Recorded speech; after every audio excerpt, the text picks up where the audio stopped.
नमस्कार. यशोदीप इन्स्टिट्यूट पुण्यामध्ये आपलं स्वागत. आज आपण ग्रामीण विकास टॉपिक पाहणार आहोत.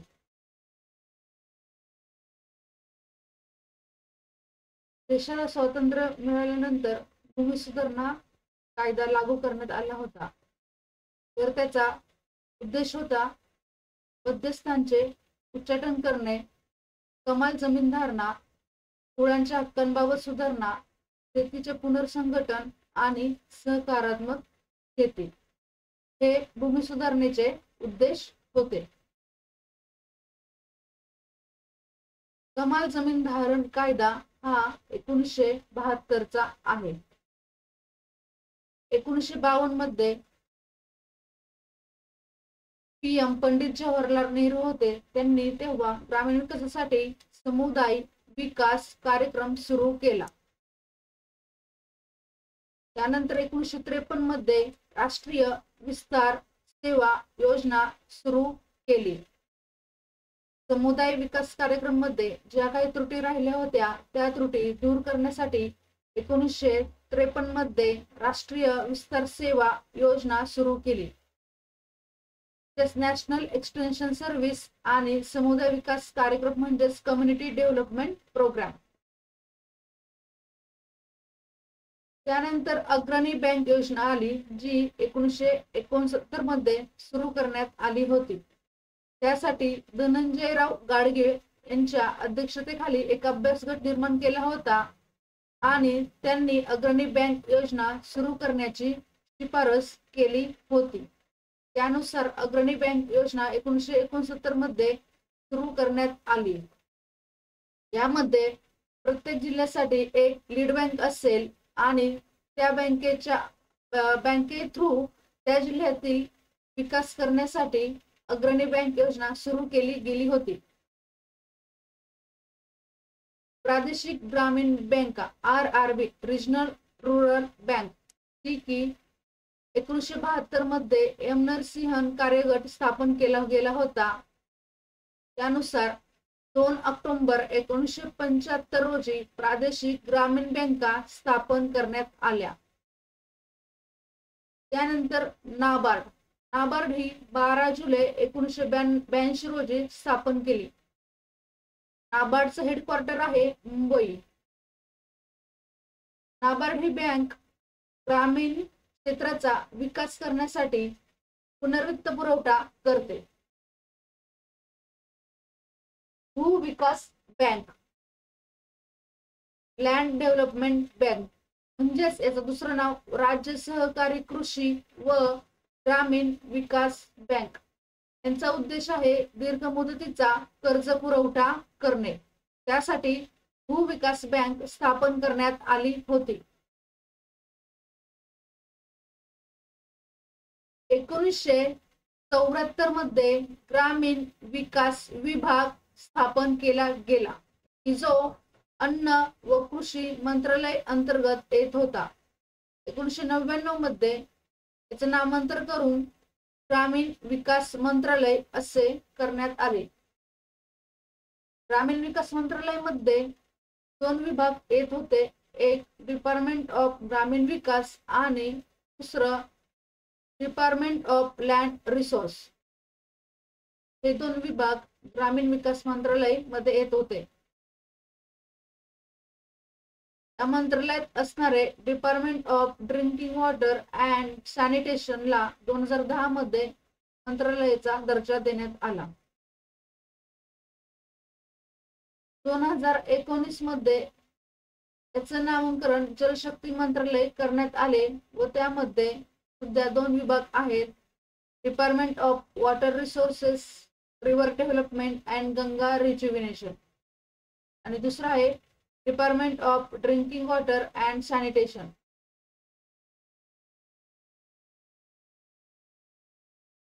भूमी सुधारणा या ॲग्रो इकॉनॉमिक इन्स्टिट्यूशनल रिफॉर्म्स आहेत. याचा उद्देश होता कृषी उत्पादकता आणि उत्पादन वाढवणे आणि दुसरं विकास आणि सामाजिक न्याय स्थापन करणे.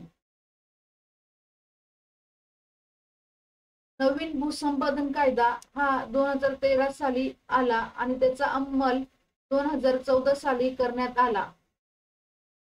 जुना कायदा जो होता भूसंपादन कायद्याचा त्या 1894चा त्याच्या जागेवर नवीन भूसंपादन कायदा 2013 केला गेला. यासाठी जो मोबदला देणार होता, भूसंपादन केल्यानंतर जो मोबदला देण्यात येणार होता तो ग्रामीण भागात बाजार मूल्यांच्या 4 पट आणि शहरी भागात 2 पट देण्यात येणार होता. आणि जर खाजगी प्रकल्पासाठी ती जमीन हस्तांतरित केली जाणार होती तर बाधितांपैकी 80% लोकांची परवानगी लागणार होती आणि ज्यांना रोजगार नको असेल त्यांना 5 लाखाची मदत भरपाई म्हणून मिळणार होती. पुढे आहे सहकारी बँका. राज्य सहकारी बँक 1 जुलै 1966 रोजी स्थापन केली गेली. यांचा उद्देश होता सहकारी बँकांना अल्प व मध्यम मुदतीचे कर्ज देणे आणि यावर नियंत्रण होतं नाबार्डचं. अल्प व मध्यम मुदतीचे कर्ज देण्यासाठी राज्य सहकारी बँका स्थापन गेलेल्या होत्या. नंतर भूविकास बँक यांना सर्वाधिक भांडवल उभारणी हे कर्जरोखे विक्रीमधून करणार होते. भूविकास बँका यांची भांडवल उभारणी कर्जरोखे विक्री थ्रू होणार होती. नंतर आहे 20 कलमी कार्यक्रम म्हणजेच 20 पॉइंट प्रोग्राम. हा सुरू करण्यात आला इंदिरा गांधींच्या काळामध्ये 1972 मध्ये. 1982 मध्ये इंदिरा गांधींच्या काळात, 1986 मध्ये राजीव गांधीच्या काळात आणि 2006 मध्ये याची पुनर्रचना करण्यात आली आणि 2007 मध्ये अंमल करण्यात आला. त्यावेळी 2006 साली डॉक्टर मनमोहन सिंग हे पंतप्रधान होते आणि 20 कलमी कार्यक्रमामध्ये 66 मुद्दे घेण्यात आले होते. 1972 मध्ये जेव्हा आणीबाणी लागू झाली तेव्हा पंचवार्षिक योजना ह्या थांबवण्यात आल्या होत्या.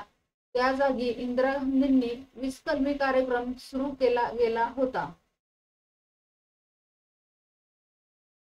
IADP म्हणजेच इंटेन्सिव्ह ऍग्रिकल्चरल डिस्ट्रिक्ट प्रोग्राम हा 1966-61 मध्ये सुरू केला गेला. त्यामध्ये 7 जिल्हे सुरुवातीला होते. यांचा उद्देश होता शेतकऱ्यांना बी बियाणे खते पुरवण्यासाठी आर्थिक सहाय्य करणे. IADP. नंतर आहे IAAP म्हणजेच इंटेन्सिव्ह ऍग्रिकल्चरल एरिया प्रोग्राम. वरील होता इंटेन्सिव्ह ऍग्रिकल्चरल डिस्ट्रिक्ट प्रोग्राम आणि हा होता इंटेन्सिव्ह ऍग्रिकल्चरल एरिया प्रोग्राम. तो 1964 मध्ये सुरू केला गेला होता. याचा उद्देश होता आधुनिक शेतीस प्रोत्साहन देणे. यामध्ये 114 जिल्हे होते. नंतर आहे इंटिग्रेटेड वेस्टलँड डेव्हलपमेंट प्रोग्राम. हा 1989 मध्ये सुरू केला गेला होता. त्यानंतर आहे कमांड एरिया डेव्हलपमेंट प्रोग्राम की जो 1974-75 मध्ये सुरू केला. यांचा उद्देश होता जलसिंचन क्षमतांचा पुरेपूर व महत्तम वापर करणे.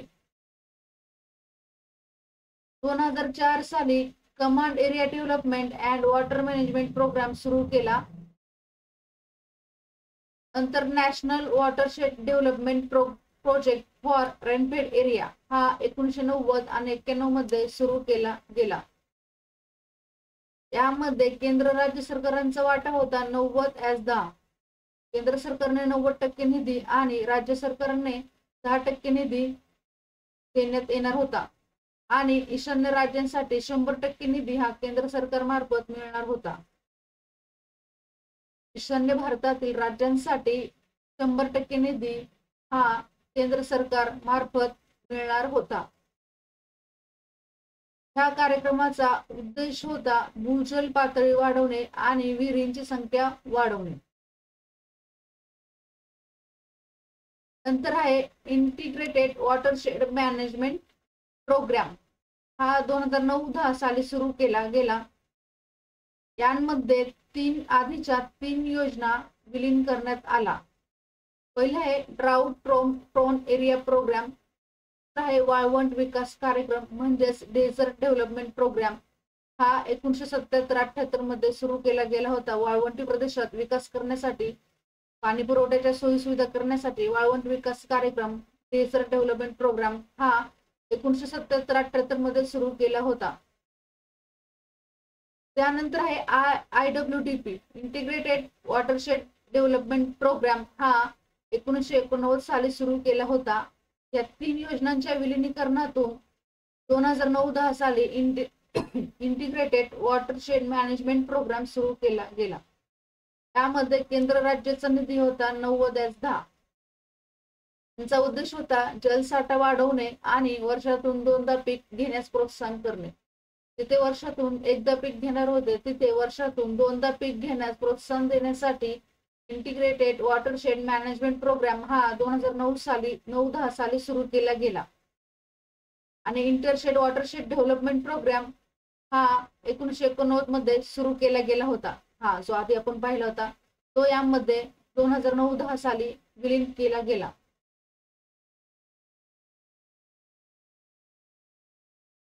नंतर आहे PM कृषी सिंचाई योजना, हा 2015 साली सुरू केला गेला. उद्देश होता पर ड्रॉप मोर क्रॉप, पर ड्रॉप मोर क्रॉप अशी टॅगलाईन होती. आणि यामध्ये आधीच्या AIBP म्हणजेच ऍक्सेलरेटेड इरिगेशन बेनिफिट प्रोग्राम हा 1997 साली सुरू केला होता. आणि आताच आपण पाहिलं इंटिग्रेटेड वॉटरशेड मॅनेजमेंट प्रोग्राम 2009 ला सुरू केला गेला होता, की जो हा आपण पाहिला होता. आणि तिसरा आहे ऑन फार्म वॉटर मॅनेजमेंट, हा तिसरा कार्यक्रम यामध्ये PM कृषी सिंचाई योजनामध्ये विलीन करण्यात आल्या. याची अंमलबजावणीसाठी 3 मंत्रालये होती. 1 कृषी मंत्रालय, 2 जलसंसाधन मंत्रालय आणि 3 ग्रामीण विकास मंत्रालय. नंतर आहे निरांचल योजना, राष्ट्रीय लाभ क्षेत्र प्रकल्प, तो 2016-17 ते 2021-22 मध्ये सुरू केला गेला. यासाठी निरांचल योजनेसाठी जागतिक बँकेकडून अर्थसहाय्य मिळणार होते आणि 9 राज्यात सुरू केला गेला. नंतर आहे अटल भूजल योजना,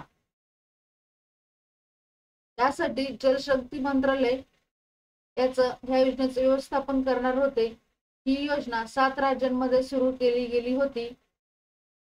महाराष्ट्र, मध्य प्रदेश, उत्तर प्रदेश, राजस्थान, कर्नाटक, हरियाणा आणि गुजरात. अटल भूजल योजनेचा विकास होता समुदाय सहभागाद्वारे भूजल व्यवस्थापन करणे. शाश्वत भूजल व्यवस्थापनासाठी अटल भूजल योजना सुरू केली गेली होती. 2020-21 ते 2024-25 मध्ये 7 राज्यांमध्ये ज्यात आपण पाहिली महाराष्ट्र, मध्य प्रदेश, उत्तर प्रदेश, राजस्थान, कर्नाटक, हरियाणा आणि गुजरात. यासाठी 6,000 कोटी गुंतवणूक करण्यात येणार होती. 3,000 केंद्र सरकार आणि 3,000 जागतिक बँकेकडून कर्ज मिळणार होतं. आपलं पाणी योजना ही 2011 साली सुरू केली गेली होती. ही योजना महाराष्ट्र सरकारची आहे व त्यामध्ये महाराष्ट्र सरकार व जर्मन गव्हर्नमेंट डेव्हलपमेंट बँक यांच्या सहयोगाने आपलं पाणी योजना सुरू केली गेली होती. त्यामध्ये प्रामुख्याने पुणे, नगर आणि औरंगाबाद ह्या 3 जिल्ह्यांचा समावेश होतो. नंतर आहे PM फसल विमा योजना, ही 2016 साली सुरू केली गेली होती. यामध्ये खरीपसाठी 2%, रब्बीसाठी 1.5% आणि नगदी फळ पिकांसाठी 5% प्रीमियम भरावा लागणार होता. PM फसल विमा योजनेमध्ये.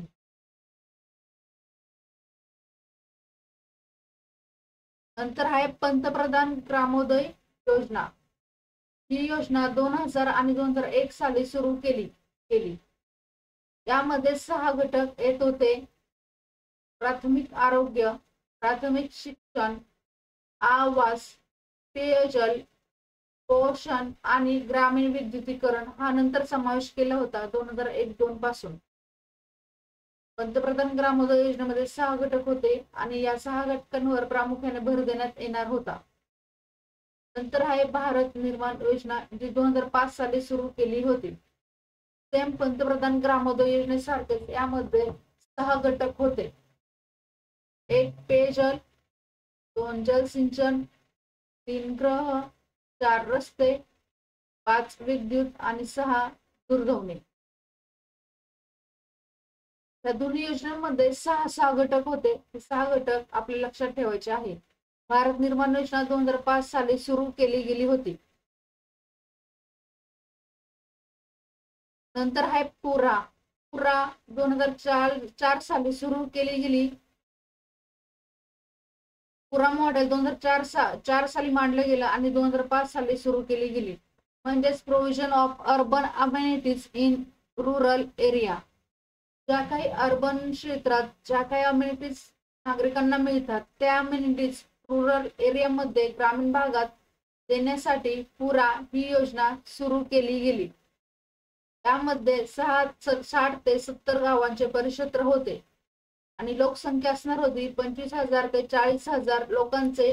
लोकसंख्येचा गट करण्यात येणार होता आणि त्यासाठी urban amenities in rural area through ग्रामीण भागांना शहरी भागातील विकासाच्या योजना मिळणार होत्या.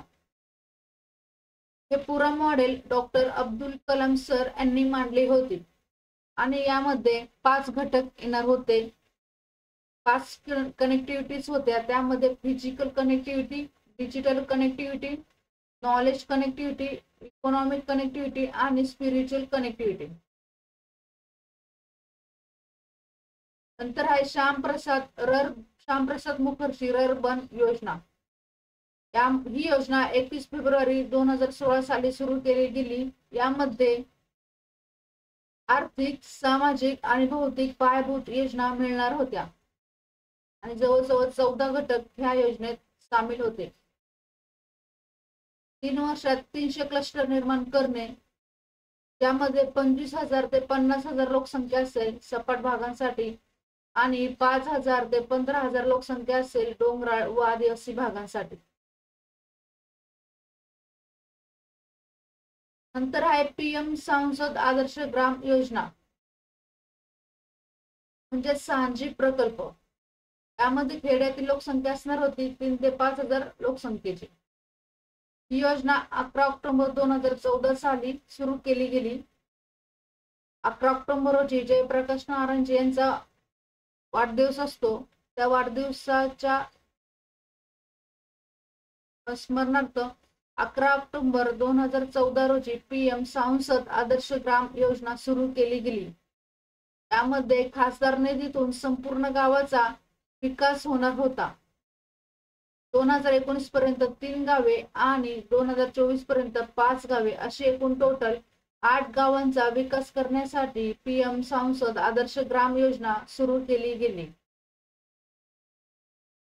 यामध्ये प्रत्येक खासदाराने आपले गाव निवडणे आणि जर शहरी खासदार असेल तर त्यांनी जवळचे गाव निवडणे अशा योजनेत तरतूद होती.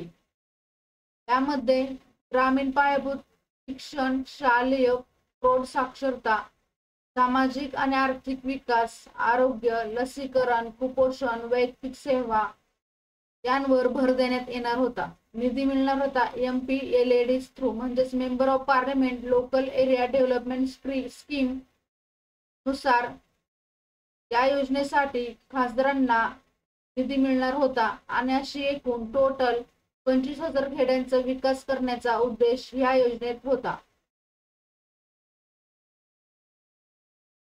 नंतर आहे ट्रायसेम ही योजना 1979 साली सुरू केली.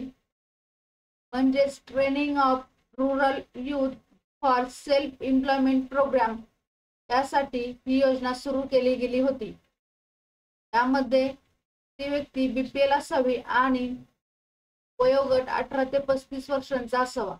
यामध्ये स्वयंरोजगारासाठी प्रोत्साहन देण्यात येणार होतं. यासाठी ट्रायसेम ही युथ लोकांसाठी 1979 मध्ये सुरू केली गेली. नंतर आहे IRDP. IRDP ही 1978 रोजी सुरू केली आणि 2 ऑक्टोबर 1980 रोजी पूर्ण देशात या योजनेचा विस्तार करण्यात आला.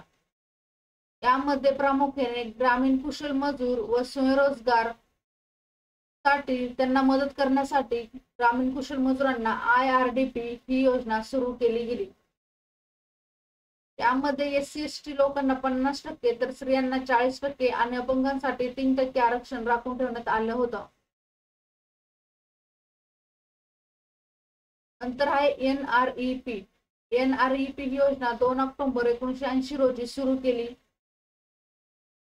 आणि यासाठी राष्ट्रीय कामांसाठी अन्न ही जी 1976-77 मध्ये सुरू केली गेली होती त्या योजनेची पुनर्रचना करून 1980 मध्ये NREP ही योजना सुरू केली. यामध्ये प्रामुख्याने अकुशल लोकांसाठी मजुरी रोजगार देण्यासाठी NREP सुरू केली. प्रामुख्याने ग्रामीण गरिबांना उत्पादक रोजगार देणे हा या योजनेचा विकास होता. यामध्ये अकुशल होते तर IRDP मध्ये कुशल मजूर असं या योजनेचं स्वरूप होतं. नंतर आहे RLEGP. ही 1983 मध्ये सुरू केली गेली. RLEGP म्हणजे rural of landless employment generation programme. म्हणजे भूमिहीन ग्रामीण मजुरांना 100 दिवसांचा रोजगार देणे हा योजनेचा उद्देश होता. ज्या लोकांना जमीन नाही, लँडलेस आहेत ग्रामीण भागातील लोक, त्यांसाठी ही योजना 1983 मध्ये सुरू केली. त्यामध्ये ही योजना 100% केंद्र पुरस्कृत होती. RLEGP 1983 रोजी. नंतर आहे जवाहर रोजगार योजना. ही 1989 मध्ये सुरू केली. यामध्ये NREP आणि RLEGP ह्या योजनेचं एकत्रीकरण करून जवाहर रोजगार योजना सुरू केली. ह्याच योजनेचं नंतर रूपांतरण जवाहर ग्राम समृद्धी योजना 1991 मध्ये केलं. जवाहर रोजगार योजनेचं रूपांतरण जवाहर ग्राम समृद्धी योजनेमध्ये करण्यात आलं. ही 1999 मध्ये सुरू केली जवाहर ग्राम समृद्धी योजना. नंतर आहे दशलक्ष विहिरी योजना. ही योजना 1988-89 मध्ये सुरू केली. ही प्रामुख्याने NREP चाच भाग होती. योजना दशलक्ष विहीर योजना, मिलियन वेल स्कीम. नंतर आहे DWCRA म्हणजेच development of woman child in rural area. ही योजना 1982-83 मध्ये सुरू केली. प्रामुख्याने स्त्रियांचा विकास करणे, स्त्रियांचा आणि बालकांचा विकास करण्यासाठी ही योजना ग्रामीण भागात सुरू केली होती. नंतर आहे गंगा कल्याण योजना. ही 1997 मध्ये सुरू केली. प्रामुख्याने यामध्ये BPL कुटुंबे येणार होती. या योजनेचा उद्देश होता जलसिंचन करणे, भूजल स्रोत निर्माण करणे आणि त्याद्वारे जलसिंचन मोठ्या प्रमाणावर निर्माण करणे हा उद्देश गंगा कल्याण योजनेचा होता. नंतर आहे सित्रा. सित्रा म्हणजे supply of improved tool kits to rural artisan हे योजनेचा लॉंग फॉर्म आहे. यामध्ये ही योजना 1992 मध्ये सुरू केली आणि उद्देश होता गरीब कारागीर आहेत त्यांच्यासाठी टूल किट प्रोव्हाइड करणे. गरीब कारागीर असेल त्यांच्यासाठी टूल किट प्रोव्हाइड करणे हा सित्राचा उद्देश होता. यामध्ये 90% कॉन्ट्रीब्युशन केंद्राचं असणार होतं आणि 10% लाभार्थींना कॉन्ट्रीब्युशन करावं लागणार होतं. नंतर आहे स्वर्ण जयंती ग्राम स्वयंरोजगार योजना. ही प्रामुख्याने स्वयंरोजगार योजना होती. ही योजना 1 एप्रिल 1999 मध्ये सुरू केली. यामध्ये केंद्र आणि राज्यांचं निधीचं वितरण 75-25 असं होतं. यामध्ये प्रामुख्याने ह्या 6 योजना एकत्रीकरण केल्या गेल्या होत्या. ज्या आधी सुरू केल्या होत्या त्या 6 योजनेचं एकत्रीकरण करून सुवर्ण जयंती ग्राम स्वरोजगार योजना सुरू केली गेली. यामध्ये होतं IRDP, integrated rural development programme. दुसरं होतं TRYSEM, training of rural youth self employment programme, आपण मगाशी पाहिला. नंतर होतं DWCRA म्हणजेच development of woman child rural area. नंतर होतं MWS, मिलियन वेल्स स्कीम, दशलक्ष विहीर योजना. पाचवी आहे गंगा कल्याण योजना, 1997 साली सुरू केली गेली होती. नंतर आहे सित्रा, आत्ताच पाहिले आपण, supply of improved foods to rural artisan. या सर्व 6 योजनेच्या एकत्रीकरणातून 1 एप्रिल 1999 रोजी सुवर्ण जयंती ग्राम स्वरोजगार योजना सुरू केली गेली.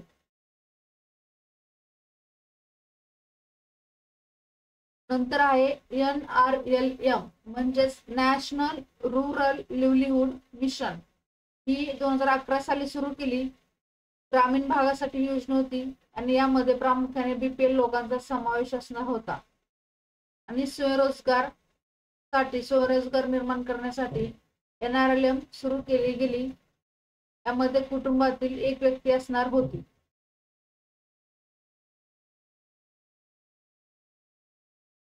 याचंच नंतर रूपांतरण 2015 साली दीनदयाळ अंत्योदय मिशन मध्ये करण्यात आलं.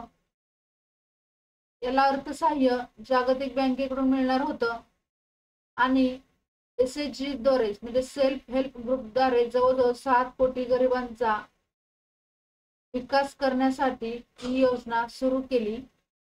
2016 साली याचं नामकरण DDU NRLM असं करण्यात आलं, म्हणजेच Deendayal Upadhyay national rural livelihood mission असं या योजनेचं नामकरण केलं. नंतर आहे EAS म्हणजेच एम्प्लॉयमेंट अश्युरन्स स्कीम, आश्वासित रोजगार योजना 2 ऑक्टोबर 1993 रोजी सुरू केली गेली. यामध्ये कुटुंबातल्या किमान 2 व्यक्तींना 100 दिवसांचा रोजगार देणे असं या योजनेचं स्वरूप होतं. ही योजना मागणी आधारित होती आणि यामध्ये भौतिक लक्ष्य प्राप्त करण्यात येणार होतं. नंतर आहे जवाहर ग्राम समृद्धी योजना. ही 1999 मध्ये सुरू केली गेली. उद्देश होता ग्रामीण भागात उत्पादक रोजगार मिळवून देणे. नंतर आहे संपूर्ण ग्रामीण रोजगार योजना. ही 2001 साली सुरू केली गेली. यामध्ये जवाहर ग्राम समृद्धी योजना व एम्प्लॉयमेंट अश्युरन्स स्कीम योजना एकत्रित करून संपूर्ण ग्रामीण रोजगार योजना सुरू केली गेली.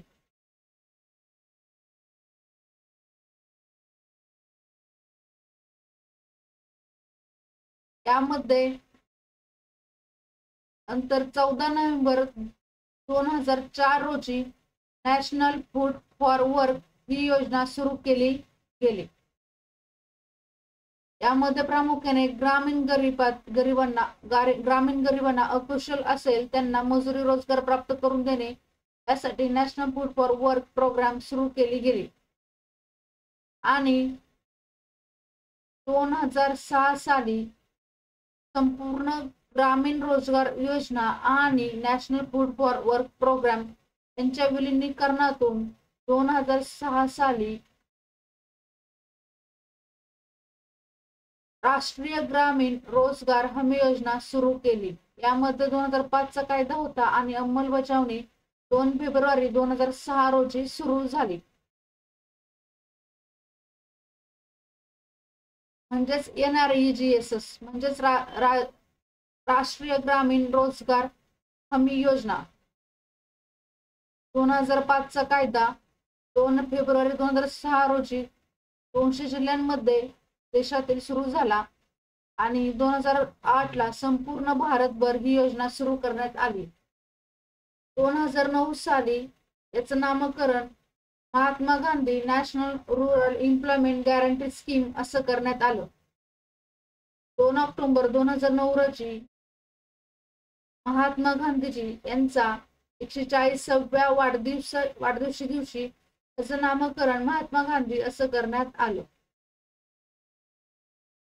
उद्देश होता 100 दिवस कुटुंबातील व्यक्तींना रोजगार प्राप्त करून देणे, 100 दिवसांचा रोजगार प्राप्त करून देणे.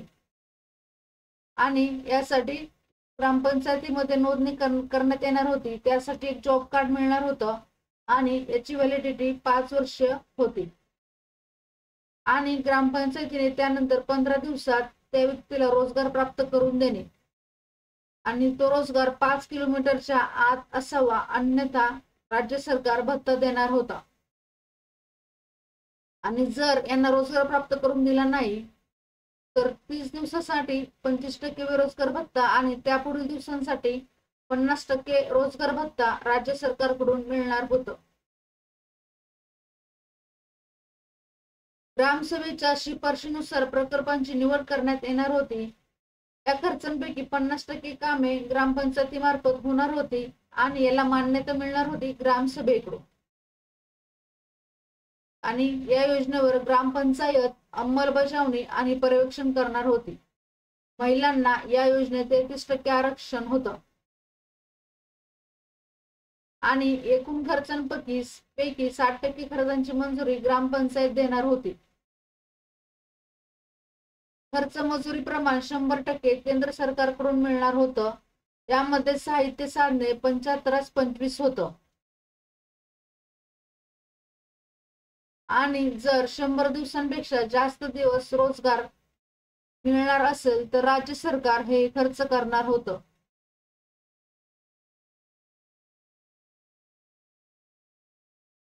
नंतर आहे महाराष्ट्र रोजगार हमी कायदा, जो 1977 साली सुरू केला गेला. यामध्ये जवाहर आणि धडक सिंचन विहीर योजना होती आणि रोजगार हमी योजनेअंतर्गत फळबाग लागवड योजना करण्यात येणार होती. त्याआधी महाराष्ट्रामध्ये रोजगार हमी योजना ROHO ही 1972 रोजी सुरू केली गेली आणि शिफारस केली होती. वि. बागे यांनी 1965 रोजी समिती नेमली होती.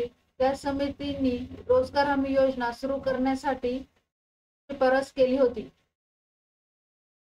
मनरेगा अंतर्गत महाराष्ट्रात खालील 3 कार्यक्रमांना प्रामुख्याने प्राधान्य दिले जातं.